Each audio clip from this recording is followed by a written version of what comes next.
The spotlight cut through Paisley Park's main hall like a blade of pure electricity, illuminating Prince in his purple sequin jacket that caught every beam of light and threw it back to the crowd like scattered diamonds. 50,000 voices thundered through, "Let's go crazy," the bass line shaking the concrete foundations of the Minneapolis compound, reverberating through the bones of every person packed into this sacred space. The energy was volcanic, bodies pressed together, hands reaching skyward, voices unified in worship of the purple prophet who commanded the stage with supernatural grace. Steam rose from the crowd, a mix of September heat and pure euphoria.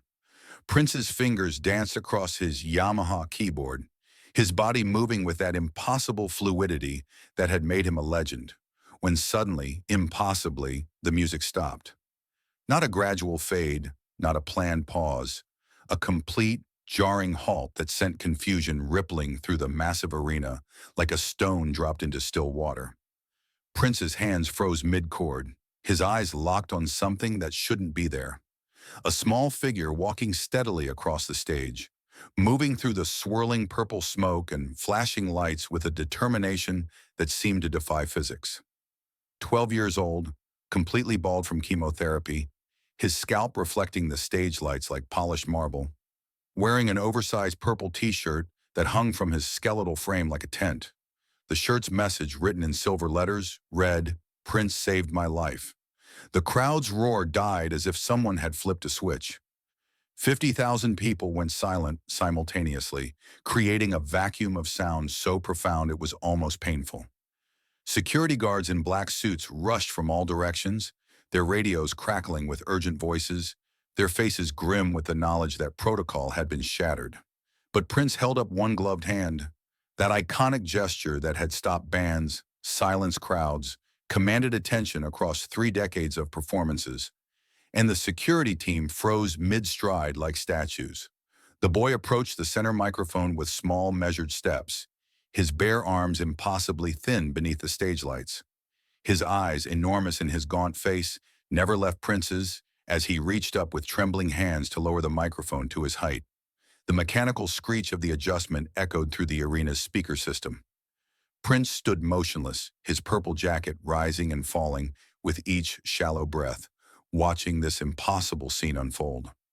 When the child finally spoke, his voice carried across the arena with crystal clarity, picked up by the sensitive stage microphones and amplified through a sound system worth more than most people's homes. "My name is Marcus Thompson. I'm 12 years old. I have acute lymphoblastic leukemia." The medical term hung in the air like a curse. "The doctors say I have 3 days to live, maybe 4 if I'm lucky. And my last wish, the only thing I want before I die, is to sing Purple Rain with you." The silence that followed wasn't just absence of sound. It was the weight of 50,000 hearts simultaneously breaking, the collective intake of breath from people trying to process something too profound for immediate comprehension. In that moment, time seemed suspended, the universe holding its breath while a dying child asked a music legend to help him say goodbye to the world. 2 months earlier, Prince had been drowning in the corporate machinery of his own success. The symbol era had left him exhausted, fighting legal battles, feeling disconnected from music that had once been his salvation.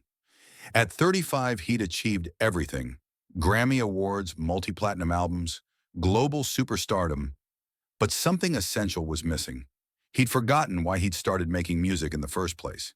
His Paisley Park studio, once a creative sanctuary, felt like a factory. He'd arrive each morning and stare at instruments that used to speak to him, now silent and cold. His band noticed it during rehearsals. The Prince they knew, the one who could disappear into music for 18 hours straight, was fading. That's when Karen Lee, his manager, knocked on his studio door with a proposal. The Children's Cancer Research Foundation wants a benefit concert here at Paisley Park. One night only, for kids who can't afford treatment. Prince had nodded absently. Another gig, another cause. He didn't know that one of those children would save his life. Marcus Anthony Thompson had been fighting acute lymphoblastic leukemia for 2 years when he heard about Prince's benefit concert. Before the cancer, he'd been a normal kid from North Minneapolis, obsessed with basketball, hated vegetables, dreamed of becoming a pilot. Then came December 15th, 1991, when his mother noticed bruises that wouldn't heal. The diagnosis came on a gray January morning: acute lymphoblastic leukemia. The treatments began immediately. Chemotherapy sessions that lasted hours, poison dripping into his veins through IVs that left his arms bruised. The drugs made him violently ill, nausea so severe he couldn't keep down water, fatigue that made walking feel like running a marathon. His hair fell out in clumps, leaving him bald and pale, a 12-year-old who looked like an alien in movies about sick children. But Marcus had one constant companion that made the unbearable somehow bearable: Prince's music. It started during his first chemotherapy session, when his mother brought a cassette player in Purple Rain. Something about Prince's voice, that otherworldly falsetto, lyrics about pain and transcendence, created a sonic sanctuary where cancer couldn't reach. Marcus would lie there for hours, earphones pressed against his head, transported to a world where music could heal anything. Over months of treatments, Prince's catalog became his survival guide. Purple Rain for the worst pain days. Let's Go Crazy when he needed energy to face treatment. His hospital room became a shrine: posters covering white walls, cassettes stacked beside his bed, a purple bandana for his bald head during cold Minnesota nights. The cancer fought back hard. 3 separate rounds of treatment, each more intense than the last. By 12, Marcus had spent more time in hospital beds than his own bedroom. When doctors delivered the final diagnosis, the cancer had spread too far, become too aggressive. Marcus made a stunning decision. Instead of despair, he felt determination. He'd been saving money for 2 years: birthday dollars, allowance money, coins from couch cushions, $20 from his brother's lawn mowing earnings, exactly enough for one ticket to Prince's benefit concert. "I want to go," he told his parents, "not to say goodbye, to say thank you." What he didn't tell them was his plan to somehow get on that stage and make his impossible request in person. Marcus understood that normal rules didn't apply to someone with 3 days left to live. On September 15, 1994, sitting in Paisley Park's nosebleed seats, wearing his purple t-shirt like armor, Marcus Thompson was about to prove that the most extraordinary moments come from the most desperate circumstances. The night of the concert, September 15th, 1994, Paisley Park pulsed with the electricity that seemed to come from the earth itself. 50,000 people had descended on Prince's private compound, creating the largest crowd ever assembled there. Their collective energy turning the normally intimate venue into something approaching a religious gathering. Prince stood backstage watching the audience through multiple monitors, but feeling emotionally disconnected from the scene. The music felt mechanical tonight. His movements seemed scripted, performed rather than lived. He'd performed these songs 1,000 times across 3 decades, and tonight they felt like echoes of better moments. But among those 50,000 faces was Marcus, sitting in the nosebleed seats with his parents, wearing his purple t-shirt like a uniform of hope, clutching the letter he'd written to Prince explaining everything: the cancer, the music, the miracle he needed to stay alive just a little longer. As Prince launched into his opening set with "Let's Go Crazy," the crowd erupted in familiar worship. But Marcus felt his physical strength fading with each passing minute. The journey to Paisley Park had exhausted his fragile system. The chemotherapy had left him weak, dizzy, fighting nausea even in moments of joy. He knew this was his last chance, not just to see Prince perform, but to make his impossible request heard above the noise of 50,000 people who had no idea they were witnessing someone's final desperate act. During Kiss, as Prince commanded the stage with that supernatural charisma that had made him a global icon, Marcus made the decision that would change everything. He slipped past his distracted parents, who were lost in their own grief at watching their son's final wish unfold, walked down the aisle with determination that surprised even him, and somehow, whether through divine intervention, security oversight, or pure desperate determination, made it past 3 layers of professional security. Nobody expected a bald 12-year-old cancer patient to storm the stage. They were watching for adult troublemakers, not dying children with impossible dreams and nothing left to lose. When Marcus appeared on stage, Prince's entire world shifted on its axis. The boy's appearance, fragile as paper but determined as steel, radiating both imminent mortality and impossible hope, stopped Prince mid-lyric in the middle of his signature song. 50,000 people held their collective breath as this small figure approached the center microphone, with slow, measured steps that seemed to echo through the arena's sound system. Prince later said that in that moment, looking at Marcus, he saw himself at 12 years old, alone, desperate, believing that music could save him from a world that didn't understand who he was or what he needed to survive. Marcus spoke into the microphone with a voice that somehow carried across the massive space despite his physical weakness. "I know this isn't how concerts work, but I don't have time for normal rules anymore." The crowd was absolutely silent now, 50,000 people afraid to breathe. "I have cancer, acute lymphoblastic leukemia. 3 days to live, maybe 4 if I'm really lucky. The doctors aren't sure." His voice cracked slightly, but he continued. "But I had to come here tonight because your music kept me alive this long. Through every chemotherapy session, every night when the pain was so bad I wanted to give up. Every time the doctors told my parents there was no hope left. And I thought maybe if we sang together just once, it might keep someone else alive too." Prince knelt down to Marcus's eye level, his own eyes already filling with tears that would soon be visible on camera feeds broadcasting to the world. The boy continued, his voice stronger now.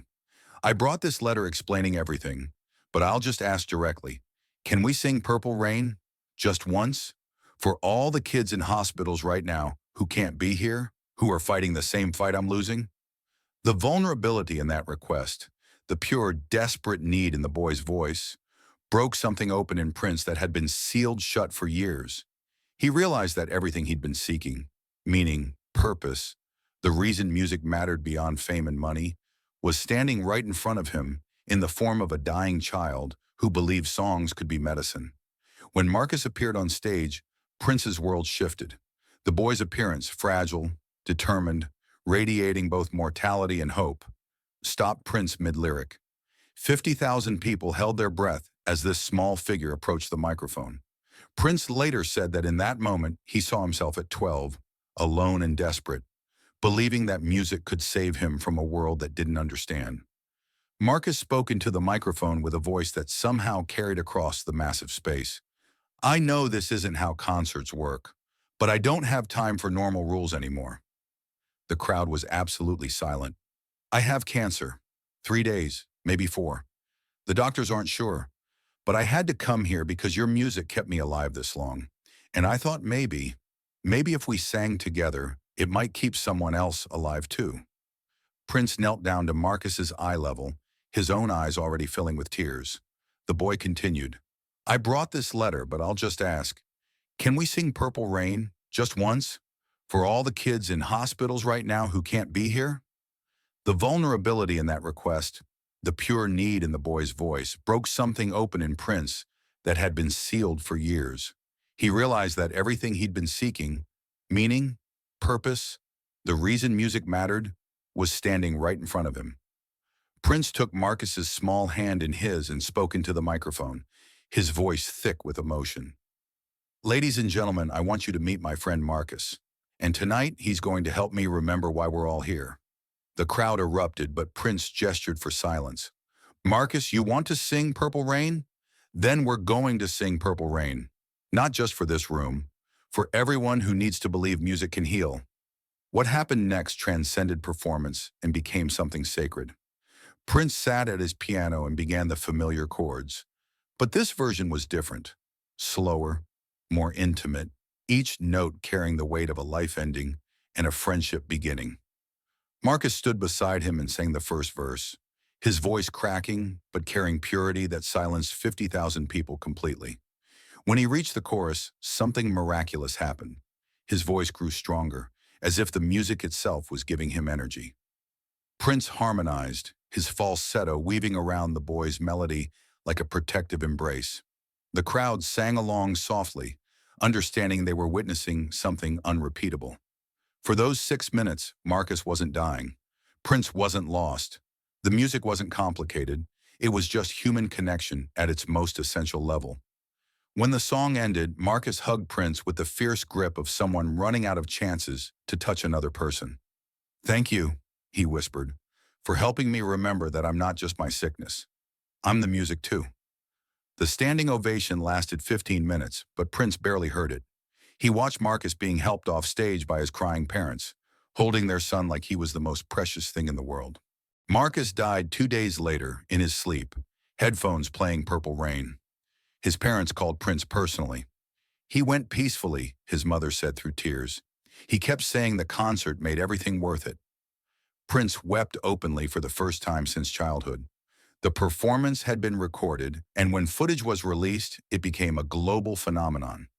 Not because of Prince's celebrity, but because of Marcus's courage. The video was viewed millions of times, shared across platforms, translated into dozens of languages. More importantly, it changed Prince forever. He established the Marcus Thompson Foundation, funding music therapy programs in children's hospitals worldwide. He began visiting cancer wards regularly, not as a celebrity making appearances, but as someone who understood that music could be medicine. The boy who approached him for a moment had given him a lifetime of purpose. Prince would later say, "Music isn't about fame or sales or critics. It's about the moment when sound becomes soul, when rhythm becomes hope."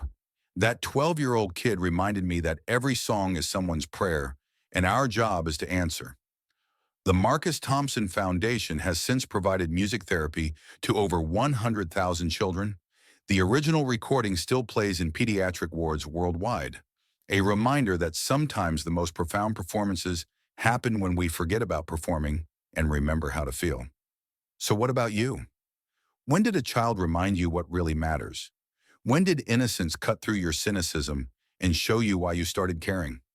Sometimes salvation comes from unexpected sources, wearing a purple t-shirt and asking for just one song.